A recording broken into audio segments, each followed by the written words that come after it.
So we just finished building the Xeon X3450 system with an RX 580, and that came in at an incredible price with a monitor, keyboard, and mouse. If you haven't seen that video, I'll put the link up here. But today is the counterpart, where we're building the AMD system with the Ryzen 5 1400 and the Snowman cooler and 16 gigabytes of DDR4 memory and an RX 580. But we do need to get a budget motherboard for this build. So we're going to take off now, get that board, and then get back to the studio and start building this thing.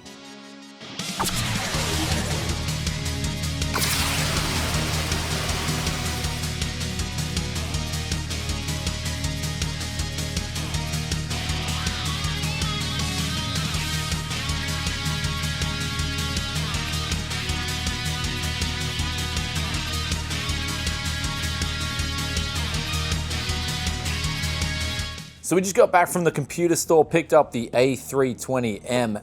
This was 70 Aussie dollars, so it's pretty cheap coming in at this price point. We've also got some 3200 megahertz CL16, and now the CL14 stuff, obviously the Samsung B die, is a lot more expensive, and you're not going to lose a whole lot of performance if you go with some of this stuff right here.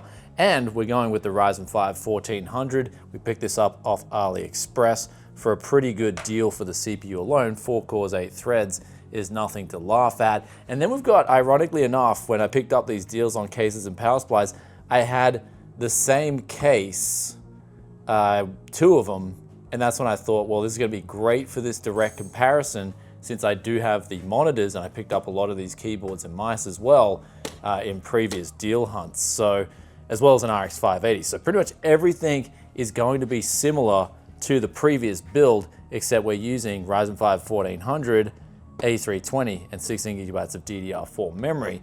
So with all that aside, let's pull out the goodness inside this thing and then get on with the tech yes loving process.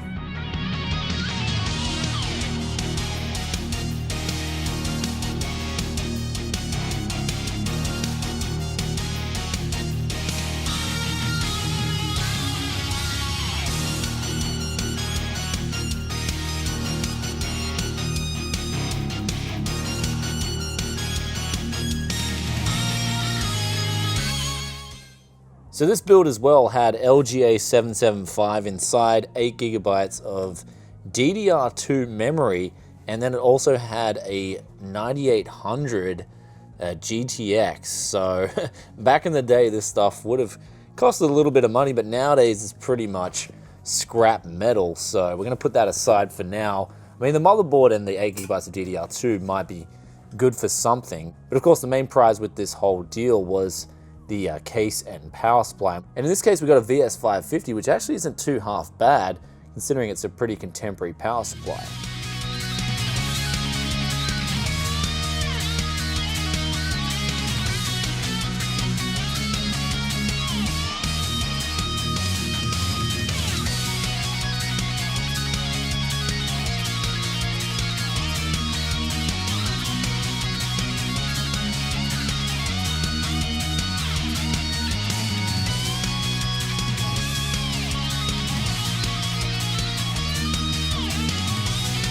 So we've now completed the process of tech yes loving this case and power supply. It was pretty dirty, got the monitor done, and we've also got the graphics card done, though I did cheat a little bit, and this was done when I did the other streaming PC. I actually cleaned up quite a few of these, so we've got nothing to worry about there. Of course, the RAM and the motherboard being brandy new, as well as the CPU cooler, we don't really have to give them any tech yes loving. Though when the build is complete, of course, we will give it a quick squirt of multi-purpose spray to make it look even better than brand new.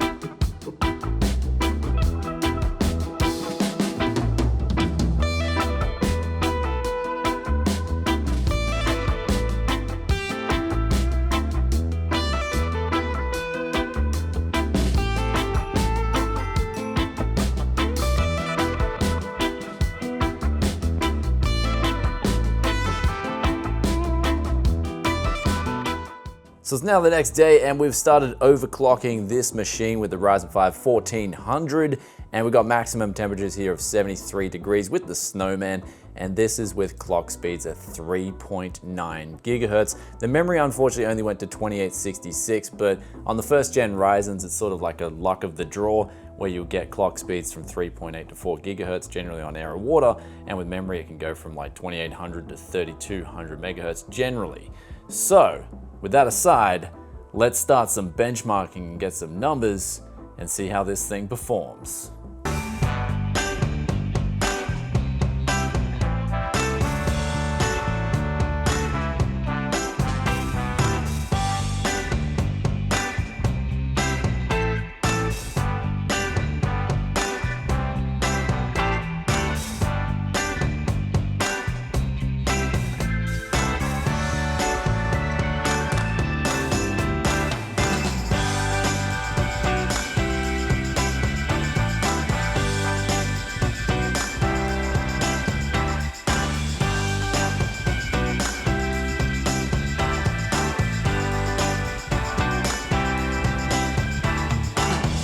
So there it is with the A320 plus the Ryzen 5 1400 PC. The benchmark numbers show that this is performing with an RX 580 similar to that of the Xeon system with the X3450, where the FPS was really only beating it out in GTA 5, but we're going to save that comparison for another video where I'm going to be going a lot more in depth than just the CPUs at their face value, and also going further in depth than things like the upgrade options and also the USB 3 on the A320 motherboard, for example. Because from my point of view and what I do at the channel here, there is a lot more to it, and it has to do with really everything. So that video will be coming with the comparisons, but what we saw here was the FPS, of course, was smooth. It was good. Dota 2 max settings 1080p was getting over 120 FPS. GTA 5, again, really smooth experience, 1080p high settings. F1 2019, the FPS was smooth on that, and then Battlefield 5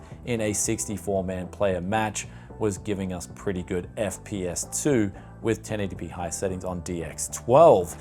So the numbers show here that the Ryzen 5 1400 is more than capable of handling some of those really good value for money graphics cards, and we've also got the option, as we did in another video with an A320 motherboard, to whack in the future a Ryzen 5 3600 and then pretty much just have that PBO2, that's Precision Boost Overdrive 2, out of the box and get really good performance. Not to mention if there's another generation of Ryzen CPUs that come out, you'll probably be able to use that 6-core option that'll be even better than the Ryzen 5 3600. So the upgrade options are even here on an A320.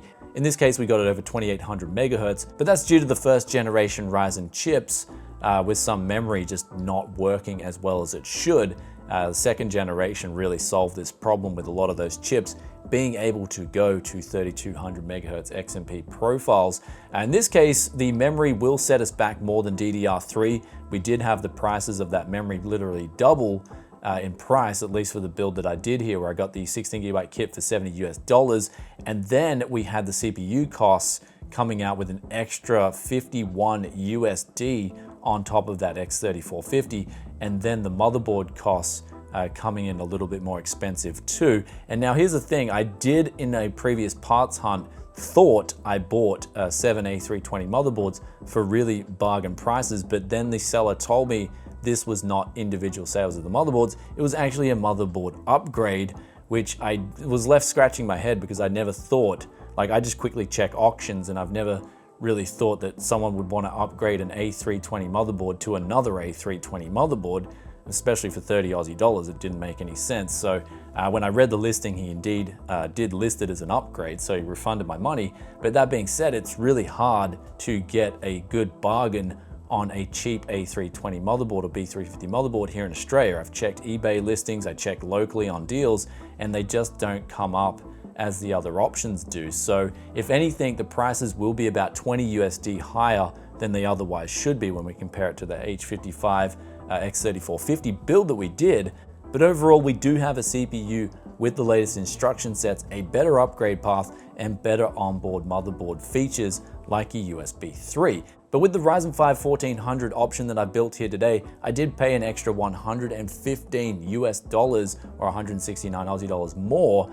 And of course, with that, we do get the better upgrade path, we do get better onboard motherboard features, and we do get a CPU with the latest instruction set. So all those three things together, if that's worth the premium, then that option is definitely there. Though with that out of the way, you can see behind me here, we have the PC turned on. It is very quiet in operation. That Snowman cooler, you've seen me like literally fanboying this thing on the channel. But again, putting it in this build, 3.9 gigahertz, the temperatures are well under control, and it's just a really phenomenal CPU for the job and for the money. And so that makes this build and also the Xeon X3450 build really come together and just complete it with that overclocking on both these builds. I did manage to get pretty solid overclocks on both the builds I did here in the recent week. But here's where it all comes down to crunch time in today's video, and I want you guys to let us know in the comment section below which of these builds did you prefer, this one right behind me or the X3450 build. But another thing too is there is going to be an experiment that's starting from now where I'm going to be selling this build and also selling the old school Xeon build with the price differentials factored in to see which one will sell faster. But also one thing I'll talk about with the USD pricing here is we've got a build that came in at total $301 US with an RX 580, 1080p monitor, keyboard and mouse. And I remember there was some Twitter challenge that someone asked me on Twitter where they'll like put together a build for 500 USD, and people were barely putting together builds brand new with an RX 580, and that didn't have a monitor, keyboard and mouse. So you can see with used price performance, you're getting such good value for money. And so what we've seen with used price performance is when we compare it to the new stuff is that we can generally get around double the price performance that you would out of a new build, or at least that's what you should try to aim for when you're going into used price performance. And with that aside, I hope you guys have enjoyed today's video. If you did, then be sure to hit that like button for us. And if you want to see the upcoming videos and upcoming comparison the moment they drop, then don't forget to hit that sub button with that bell notification right beside it. And I'll catch you in another tech video very soon. Peace out for now. Bye.